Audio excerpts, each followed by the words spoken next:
Welcome to the Personal Podcast, where we get to meet the real personality behind the professional. I am so excited to be joined by Big Brother 6 winner and founder of the Never Throw in the Towel project, Anthony Hutton, today. So, Anthony, what did happen in that jacuzzi with Makosi? No warm-up questions then? No? No. Straight to it. Straight into it. Yeah, you know what? It's crazy because we were just talking off camera there, saying when was it? 2005, and it's such a long time ago. But yet that question, I still stumble across that question a lot. I bet. even just in my normal daily life, or that'll just randomly pop up. So yeah, we had a fondle really in a jacuzzi. Yeah. I was back then when I'd done Big Brother. Back then they fueled us with alcohol. Right. So that was one of the nights where I was like steaming drunk. Mm-hmm. And I think I was like really drunk.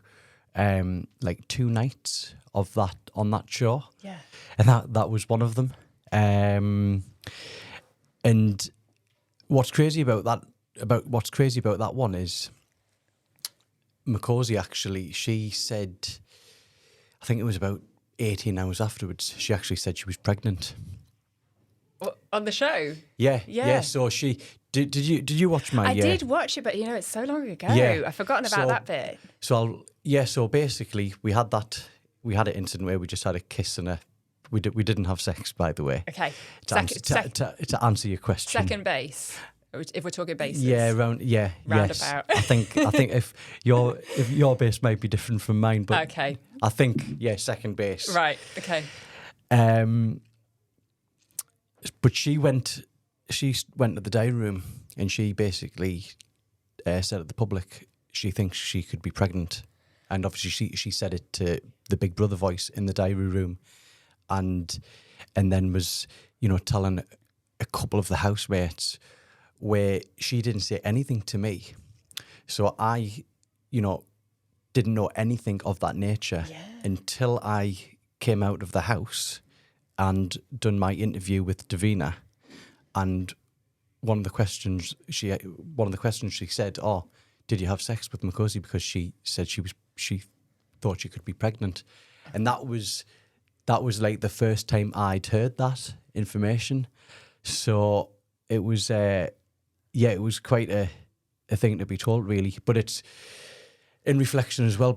Looking back, I was involved in two of probably the biggest storylines on the show. Mm-hmm. One of them was the pregnancy, and there was another one where there was a young gay lad who formed really strong strong feelings for me. Mm-hmm. So, and I was a young daft 23-year-old lad, and I hadn't really met anyone who was gay. Mm-hmm. And so I was in with all kind of different types of personalities in the house. And then when there was a young gay lad that actually kind of formed strong feelings for me, who actually was in my group, who I was actually friends with, having to deal with that situation was quite an interesting thing to deal with as well. But kind of both big situations, I kind of came out well in both situations. Oh, absolutely, because of course you won it. Yeah. So are you still friends with anyone from that house today?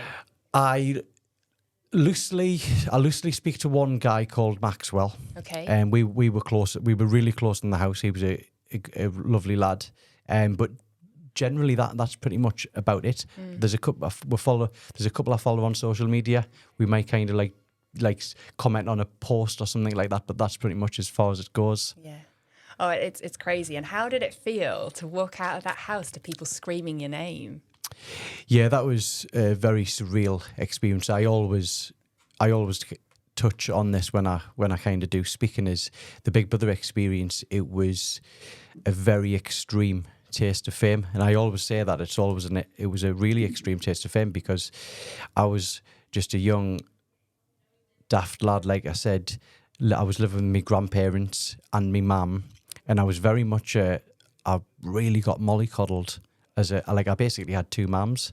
I had grandma and mum, and literally they done the washing, ironing. I didn't pay board at home. I was really a naive 23-year-old. Yeah. So the next time my next move out the house was living in the Big Brother house, and then I was a huge fan of the show. So to get on it, it was mind blown because I was like a real big fan. So it was on this huge pedestal. So even when I first got in, I was just like, at first I was just like, you know, this looks a little bit like a diary room actually. Yeah. I was just like, I can't believe I'm on Big Brother. This is crazy. So when it was like the final two, when there was me and another guy when Davina McCall said, and the winner is, it was just like, the whole thing was just mind blowing. And then to come out to fireworks and post, like, people had posters of me face, and it was a real mind blowing, epic feeling, really. Yeah, it was unbelievable. And how were the days following that? So the next day that was the Friday that I won.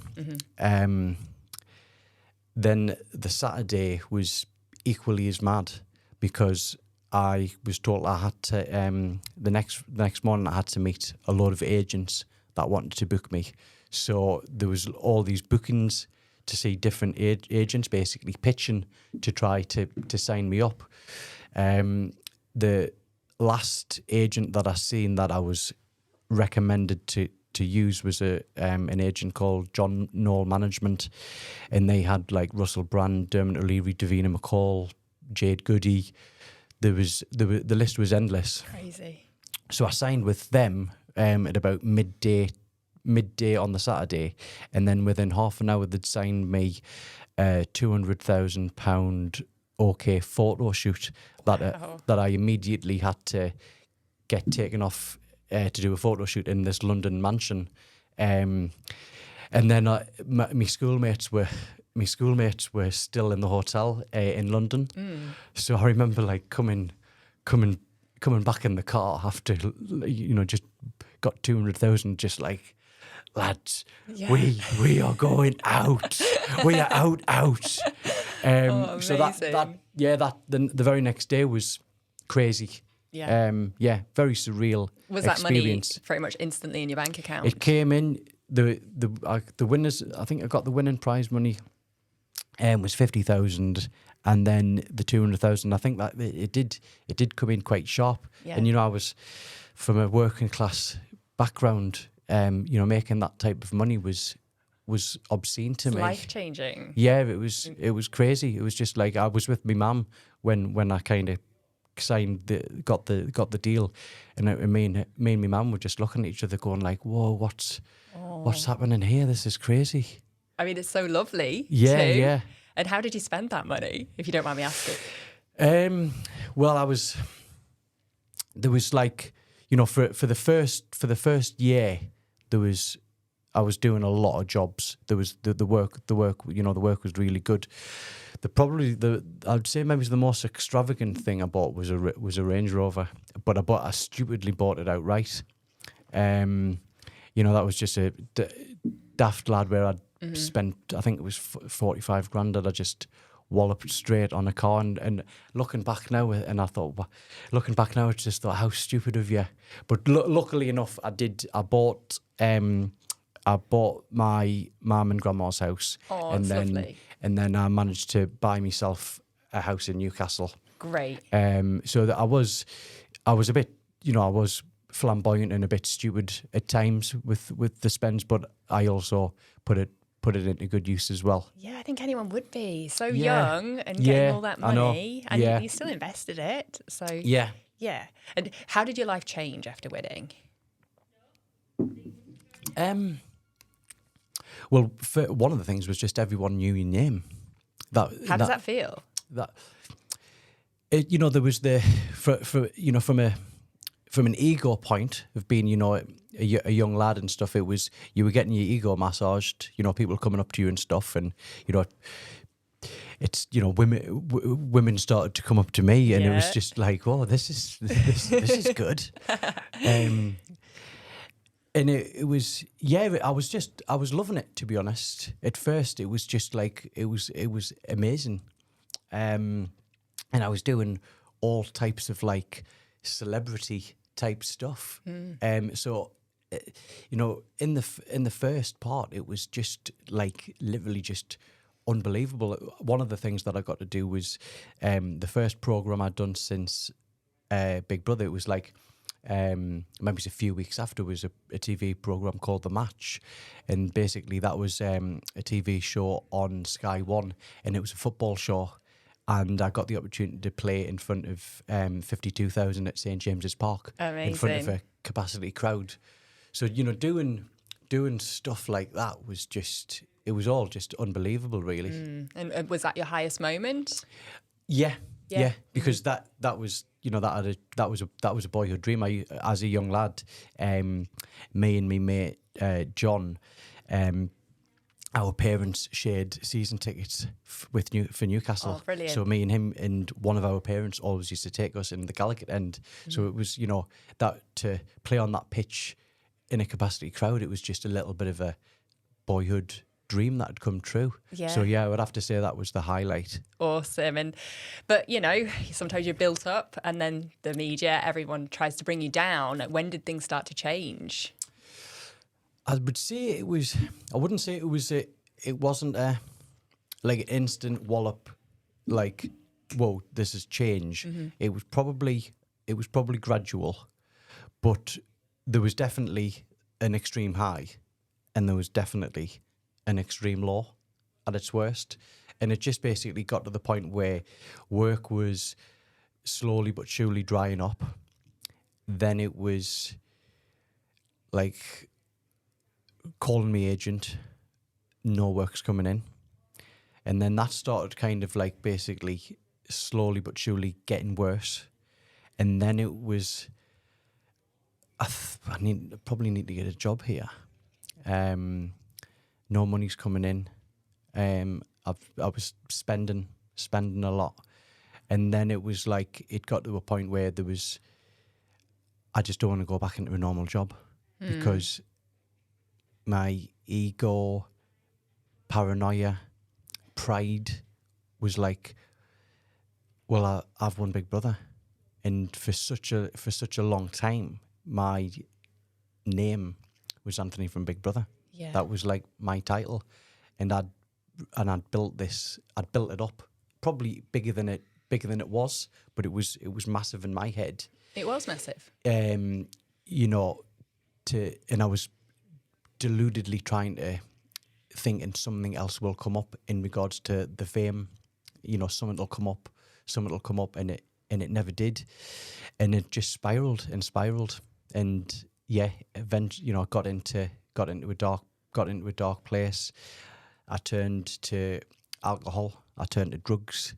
In reflection, that was me looking for escapism, because, you know, I would be getting intoxicated on alcohol and drugs. That was taking me away from how I was really feeling, how shit I was feeling. But then, you know, after the big nights out, it was even worse, because you had me feeling really in a dark place, combined with the alcohol, combined with the drugs and stuff, and it just spiraled into just being in a horrific place. And what was your lowest moment during this time? I think it was basically just like I was having passive suicidal thoughts. That was kind of like on a daily basis, and it was just basically I was going out, and I was trying to get away from that feeling, and it was just spiraling. So it was just all of that kind of like time period where I was just in a horrific place, really.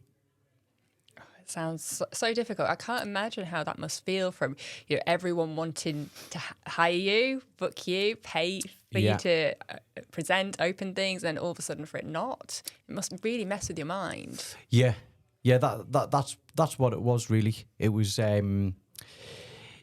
just paranoia to get. I was just so paranoid what people would think of me, and I was paranoid that if I went back into a normal job, I would just get laughed at.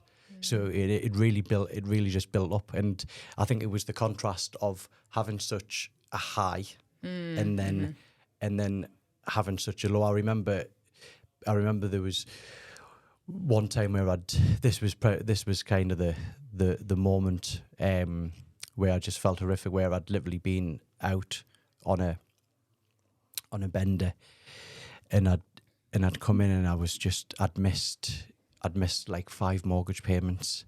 I just thought, how on earth have I had so much success that I've managed to achieve myself, and now literally I've got no job. I'm doing drugs. I'm doing alcohol. I'm such a loser now, and I thought, how have I managed to have so much success, but now I'm actually at this point. And I was under. It was everything was piling on me. Everything was piling on me, and yeah. But you know what? I wouldn't change anything. I would not change anything, because I'm here today, and I've managed to turn all of those negatives into a positive. And I'm so fortunate I had that fighting spirit, and I never give up. And yeah. Do you have an idea for a podcast in your head? If so, we can record, produce, and promote that podcast to bring it to life. Contact us today to find out how. Oh, I'm really glad, and we'll talk about that spirit later on in the podcast. But so in summary, would you say, did Big Brother make you or did it break you? I'm still going to say it made me. Yeah, because honestly, it still opens a lot of doors for me. And I've always taken the positives from it. And like I said, even I've touched on, there was some real low points. It's shaped me who I am. It's shaped my life now. A lot of lessons learnt.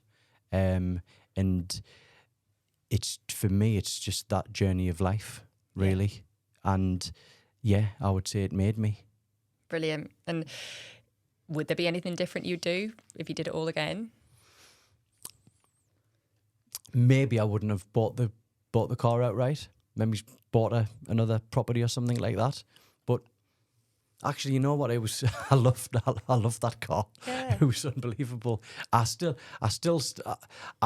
to the mentality of I wouldn't change anything, because, like I said, I just think the losses, the lessons. And I do think they shape us. Absolutely. And I think that's something, as I'm 42 in March, and it's, I feel as if I'm the best version of myself, and that's just purely off life experience that I've had, and I'm continuing to learn. Oh, I think that's a lovely answer. And what was the motivation that kind of really made you want to turn your life around? I had to. And I do a lot of guest speaking now, and one of the key things that I say that helped me get out of the place was I changed things up. You have to change things up. And I remember I went and seen a professional. I went and spoke to someone when I was in this horrendous place. And to be honest, one of the probably the biggest thing that I got from talking to someone was, there's only going to be one person that gets me out of this, and it's me. Yeah. There's no one's got this magic wand where they're going to go, it's all going to get better. And I remember thinking, it's me who has to do this. And I didn't want to be in that place. And I thought, you're just going to have to change things up. And I always look at Darlington so fondly, and it's a big part of that was me changing location, getting out of the house I was living in, and getting a normal job, and literally changing things up. I remember my first house that I was living in was 33 East Raby Street, and I was house sharing with this couple, this absolute lovely couple who I'm great friends with to this day. And I got myself a real job, and you know, maybe from the outset, it might not have looked like I was doing well, but to me, I remember walking to work, the very first ever job I'd had since Big Brother, and it was. This is going to sound a little bit dramatic or corny, but I remember it was raining, and it was the rain was falling down on me, and I was walking to work, and I was really nervous, and I was just like, oh, I'm so happy to be alive. Like, I knew I was making the right steps, and yeah, it turned out that turned out to be one of the best decisions I ever made. Was physically, I changed things up, moved location. I needed to get away from the crowd I was with at the time, and that first job I got was a hair salon B Premier. I ended up meeting my now wife. Yeah. And from that, my life started making momentum. Things started, yeah, I remember I just felt, yeah, I'm coming back here. I'm starting to feel myself again. And yeah, so I say, I just actively wanted to change things up and get into a better place. Oh, I love that. And going back before your Big Brother days now, you mentioned you were raised by your grandmother. How did that all come about? Well, my mum had me when she was young. Yeah. And my mum had me when she was 19, and I grew up with grandma, granddad, mum, uncle, and auntie. So it was like the Waltons. Aww. In that, and I was like the baby. Yeah. And you know, me grand, it was like I got brought up by my mum and my grandma. Okay. But I had such a very beautiful, special relationship with my grandma. Like, on a daily routine when I would go to school, I used to get up really early with her. She would take me cleaning in this pub that she used to clean, like, really early. Then she would drop me off at school. But my grandma was also my dinner lady. Oh. And so, like, I remember we ended up moving house, and the house that we lived in was literally next door to the school that we were at. So, like, my packed lunches sometimes were like mince and dumpling. Amazing. And my grandma, honestly, like, if you speak to anyone in that era that went to St. Patrick's School, she was absolutely adored.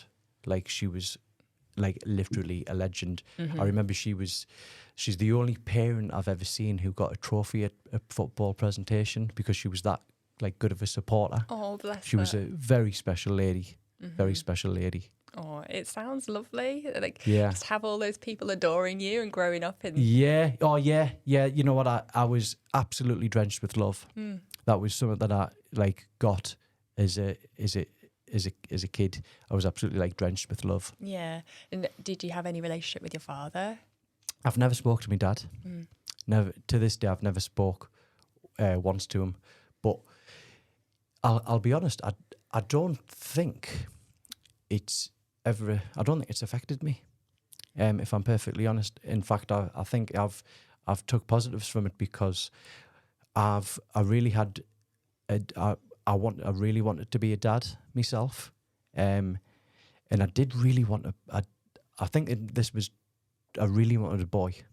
If I'm perfectly honest, I really, really wanted a son, but I think that was driven by me not having a father-son relationship, and thankfully I've got a boy, I've got a son, and I think it's made me want to be, like, the best dad I can be. So yeah, I think it's, like, in my opinion, or I've certainly came from that mindset of I've actually took positives from that. Yeah. And that's so good to hear. sorry to hear that your grandma passed on recently, but that's actually helped inspire you to create a new mental health project. Can you tell us a little bit more about that? Yeah, it's for me. It's such a fascinating, beautiful kind of story, really. So my project's called Never Throw in the Towel, and the strapline of the project is "Keep on living," and "Never throw in the towel, keep on living" are the words that I used right at the end of my grandma's eulogy. And after the eulogy, after the funeral, I was stood outside with my mother, and a gentleman came up to me who I'd never met before, and he came up and he was like tears were trickling down his face, and he came up to me and he thanked me for my eulogy, and he told us, like, he said, your grandma was an absolute amazing woman. And there was like, I don't know, looking back, I could tell there was something real. He was coming from a real deep place. Anyway, the same night I got a message request on Facebook, and it was the same gentleman, and he sent me a big long message sharing with me that he'd been massively struggling with his mental health, and he's in a real bad place. But the words that jumped out at him when I spoke about my grandma in her eulogy was "never throw in the towel," and he said, I'm going to put that into practice. And obviously that day I was feeling extremely emotional, but it really did hit me reading that. And based on me crossing paths with suicide and mental health a few other occasions, after seeing that bloke share that with me, I actually started Googling how to be a guest speaker, because I actually want to start talking on men's mental health. I thought, I've actually got an opinion and some thoughts here that I want to share on this. And anyway, no one got, I messaged loads of agents, no one got back to me. And then randomly, a woman who I'd done pantomime with years ago, she lives in London, and she was doing, she had an event in Newcastle, so she got in touch with me. She went, "Oh, I'm doing an event in Newcastle. Obviously, I know that you're a face in Newcastle and stuff. Would you mind being on the panel?" And I was like, "All right, what's it about?" And she was like, "Well, it's mainly like a speaking event. We've got loads of guest speakers. I'm going to put you on the panel at the end." And me just being ballsy as I am, and I said, "Oh, do you mind if I be a guest speaker?" And she was just like, "All right, like, what do you want to talk about?" And I said, "Oh, listen, I want to talk about men's mental health. I'm a barber. I talk to men for a living. I've dealt with it in my profession. I've got a story for my big brother. I just want to talk about it." And anyway, she got back to us and she went, "Right, I'm gonna book you. What do you want to call your talk?" And it was like, "Never throw in the towel."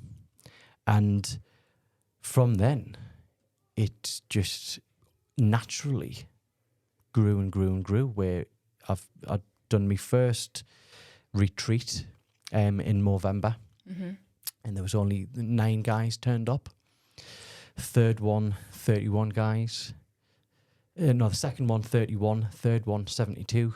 News are covering it. We're getting, and it's building. It's just like, wow. And every time I go to do my talk, I always share my story about my grandma. And it's like, it's kind of, for me, it's just like, wow, this is like, it's such a powerful thing that I'm touching on about men's mental health. And then from a personal note, it's like, man, my grandma's still, she's still got me back. So it's this whole project, it comes from a real like special place, from my personal experience of dealing with adversity and getting through it, but also this like kind of this story about me grandma. Oh, it's so important. And yeah, thank you for doing what you're doing, because it'll be helping so many people. And one of the things that you always say is that talking is a strength, not a weakness. Why is it so important that men know this? Because so many men don't talk about it. Yeah, I think we just have to change our mindset as men, because I keep on doing references when I do my guest speaking, but I feel as if we have to get it out there. And one of the things that I do when I do talks is I always open it up to the audience, and I open it up to the women first, and I say, if you've been in a dark place, you felt anxiety, you're just not in a good headspace, hands up if you've spoke to someone. And they all put their hands up. And then I open it up to the men. Same question. No one puts their hands up. And I think that's a big reason why 3/4 of reported suicide are male. Yeah. I think we have to try and change that mentality. And that's why I say if we try and switch our mentality that talking's a strength, not a weakness, I think we can hopefully try and, improve them awful statistics. Yeah, absolutely. And do you feel like you're already making an impact? I think we do. With this project, we are literally actively doing something about this problem. I mean, we do the retreat. Like I said, last one was 72 blokes turned up, and the feedback, the messages that we're getting of saying, like, honestly, thanks so much. And it's not just, we've built a community. So we've got this, I'll have a little plug, we've got a Never Throw in the Towel Project Facebook members group where we're, having Motivation Monday. We're sharing our wins, we're sharing our losses, we're giving advice. There was one little story I heard last week, and it was just, for me, it was just class to hear. It was two guys who, they didn't particularly have many friends, didn't really do much outside of their family life. Both of them were married with 2 kids. Now these 2 guys have went on the project, and these 2 guys have linked up, made friends, and they're doing activities together, and it's just like, seeing that, yeah, it's just like this. That's just great to hear. That's exactly what we want. This is the aim of the project. Mm-hmm. So yeah, it's very rewarding hearing stuff like that. And I mean, I absolutely love it as well. Like me walking in the forest with a bunch of blocks, jumping in some cold water. That's actually fun to me. Oh, so yeah. Brilliant, and good for you. And what's your ultimate ambition for the project? Well, one of the things we want to, obviously I do this project in Darlington. We want to get a lot of ambassadors dotted all over the place, running that project all over the place. Yeah. And just simply, I don't know, I feel the project needs to be huge because the message is huge and the problem's huge. Yeah, it is. Yeah. I've got low. I don't sleep at night, but I've got a partner in the project, a guy called Craig, and I speak to him more than my wife at the minute because I'm like, I've got an idea. Yeah. I've got an idea. We're going to do this, and he's like, "You're a lunatic," but yeah, good idea. And he's fantastic, logistically, whereas I'm like the ideas, creative. Okay, that's like me. Yeah. Yeah. I'm terrible logistically. I'm like all over the place. And he's just like bop, bop, bop, bop, bop, bop, bop. Oh, So it's a great team. Good team, brilliant. So obviously we're both passionate about mental health. Another thing that we have in common, unfortunately, is that we've both been through miscarriages. I just wondered if you could share your perspective from a male point of view. Yeah, it was. So watching your podcast, I seen that you shared that, and I think it's really important to share that because it's got. I think it should be spoken about more. Yes. When it happened to us, me and my wife, it was like, whoa. And it happened in lockdown. So it was like, probably not, it was a bad time for it. I mean, it's never a good time for it to happen. But, it was in the peak of lockdown. So there was only just me and my wife in the house. Yes. And I just think it should be talked about more. It happened to us twice. And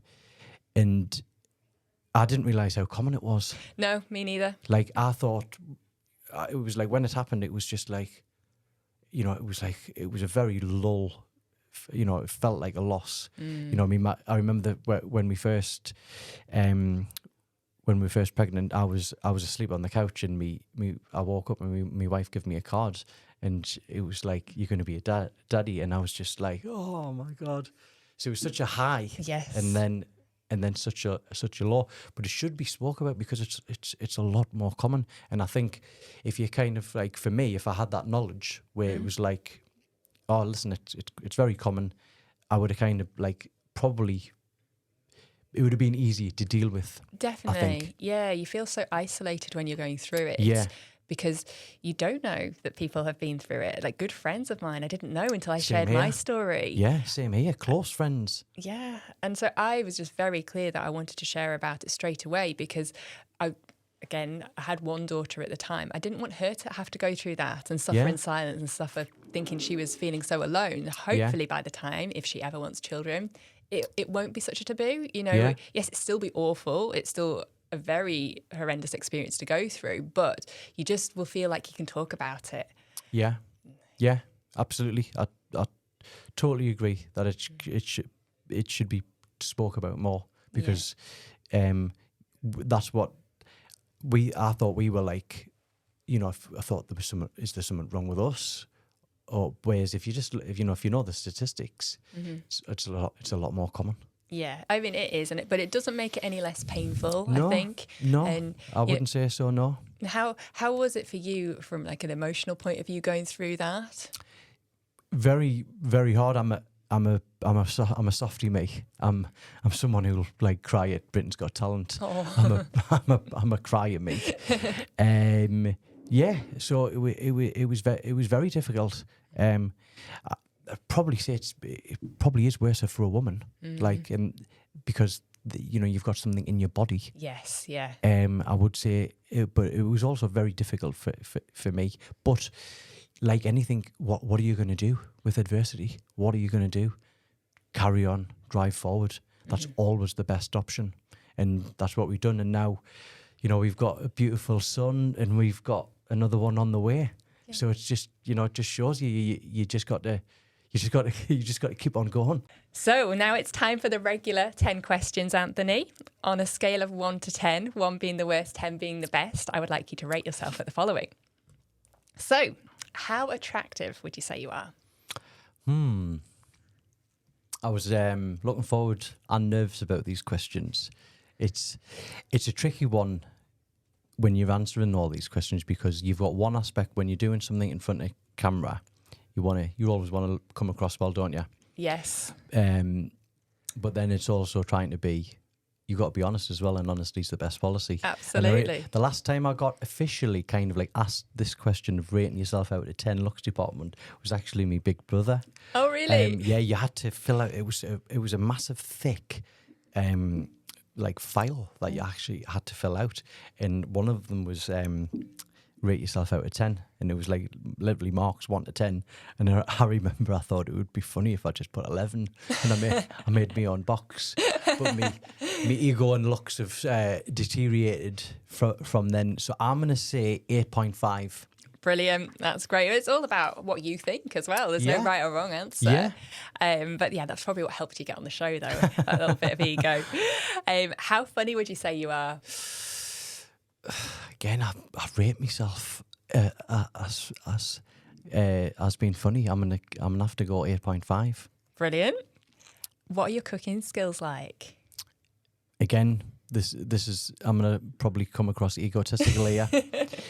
If I wasn't a barber, because I absolutely love being a barber, I always say if I wasn't a barber, I would have loved to have been a chef, because I like MasterChef might be my favourite programme. Like, I love cooking. So I'm a good cook. I would say 8.5 again. Amazing. Did you ever get on Celebrity MasterChef? No, the time I would maybe have had the opportunity to get on it, I was completely useless because, like I said, I couldn't do anything when I lived with Mum and Grandma. Yeah. And then I remember when I lived in London, like for so long, I was eating out constantly because I was useless. I was like, I had a flat in London, in Camden, and living by myself. and I just couldn't cook. So I wouldn't have got on at the time. Okay. But now you reckon? I reckon now the standard is still high for non-professionals, but for a run-of-the-mill normal person, I would rate my cooking skills. What's your signature dish? Probably Sunday dinner. Okay. Yeah. I mean, me Yorkshire puddings look like they've been on steroids. They're like that. Amazing. Yeah, I love cooking Sunday dinner. Oh, that's lovely. And are you a good singer? Terrible. Okay. Absolutely awful singer, but love the karaoke. Oh, yes. And all night long Lionel Richie, I'm absolutely all over it. And I give a huge performance, but in terms of ability to sing, you're looking at 3 out of 10. Okay. Yeah. Did you dance along with it? Because were you a dancer? Was that your first career? I was a postman, and then I actually finished the post office job to be a 70s disco dancer.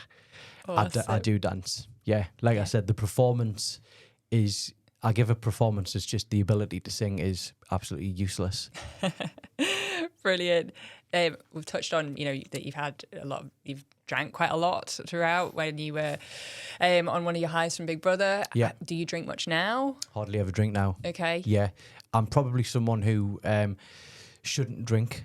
I'm not like, I'm very much fun time Frankie. Okay. When I have a drink, but I'm just not. I don't like it either. And now that I was 39 when I first had my son. I'm very conscious of my health. Yes, me too now. I can't stand hangovers. I don't like lager. I don't like wine. So it's actually quite easy for me to not drink. I've not touched a drop of alcohol. Like I might drink 3 or 4 times in the year. So yeah, I hardly ever drink now, but it's not hard not to because I actually don't like it. And you feel good for that. Yeah. Brilliant. So when you were drinking, what was your tolerance like? I can't drink. Like I am absolutely useless. Like I'll do a nosedive in terms of like I might seem all right and then wallop. Yeah. Like loss of memory, just very much OTT, dancing loud. Like I've got this clap that I do that used to annoy my wife, and she'd be like, "Oh no," but no, my tolerance is really bad. Score out of 10? 2 out of 10. I can relate to a lot of that actually. Yeah. What are your parenting skills like? Well, that's something that I would want to be the best at. If I'm honest, I would like to say 10. Yeah. Yeah, but I think when my son was born, I've taken Sunday, Monday, Tuesday off, and once my wife went back to work, it was just me and my son on Mondays and Tuesdays. So that just having that time has been priceless. Yeah. Although I'm a huge second favourite. But my mum is absolutely number one. Oh, he's a proper mummy's boy. Oh. But if mum's not there, he's all over me. Oh. So yeah, I'd say that's the one thing I'd call myself as 10. Yeah. Oh, that's lovely to hear. One. And how good a friend are you? I would say I would score that very high, 9.5. My best friends, we've been my very best friend, we've been best friends since we were 5. We literally went to nursery together. There's a few of us that are like that where we've literally been schoolmates from 5, and we're like brothers. And if you're my friend, like I've got you. Yeah. I'm very loyal, and so I would score myself high on that one. Brilliant. And what was your friendship journey like throughout the highs and lows of your career? I guess the ones that are still with you, they've stuck around, but you probably met a lot of people that would call themselves friends during the high times that soon disappeared. Yeah. So that was like, I was a little bit blind to that, whereas me best friends, they seen that. And I was very much just took I was just took people at face value, but I didn't really kind of see that they might have had motives where they were just maybe seeing me as it was the profile or maybe that they might have liked and stuff.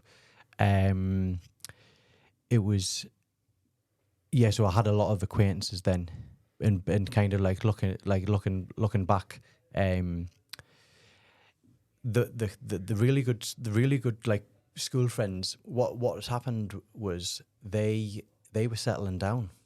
Right. Like they were obviously my age, so they had the normal jobs, and they were had wives and stuff, whereas I was gallivanting around like a daft 18-year-old.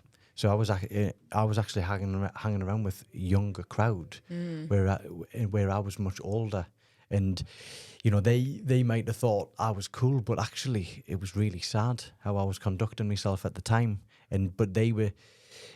I remember that me proper friend were like, you need to be sacking these off. They could kind of see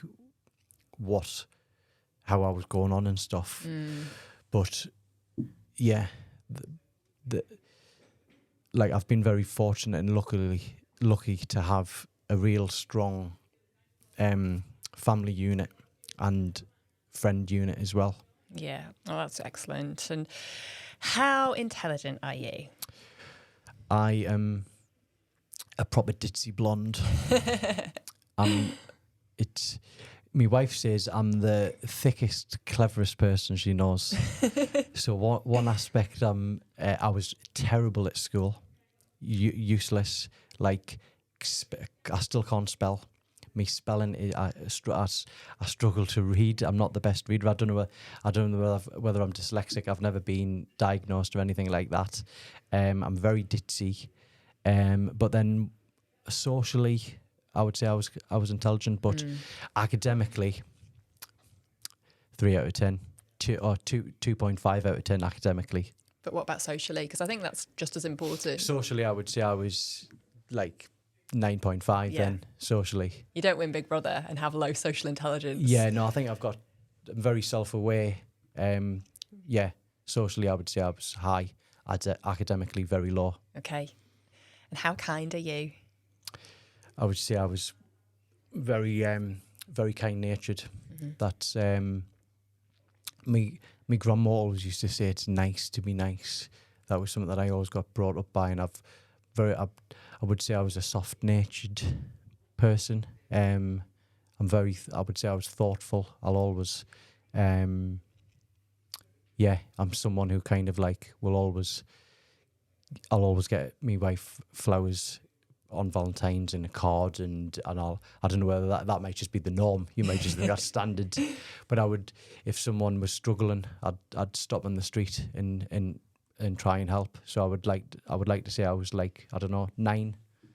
That's lovely. And the most important one, how good at sex are you?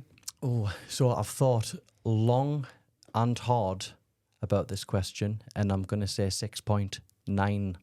Okay, wow. We've never had such detail in the decimal place. Well, there was a few few puns, I thought. I just get it. I'm so slow. There was long and hard and 6.9. Yes, I nearly made a comment about the hard bit. I'm slow this morning, honestly. Terrible. I'm sticking with 6.9 as my answer. Okay. Final answer. It's my innocent mind, you see.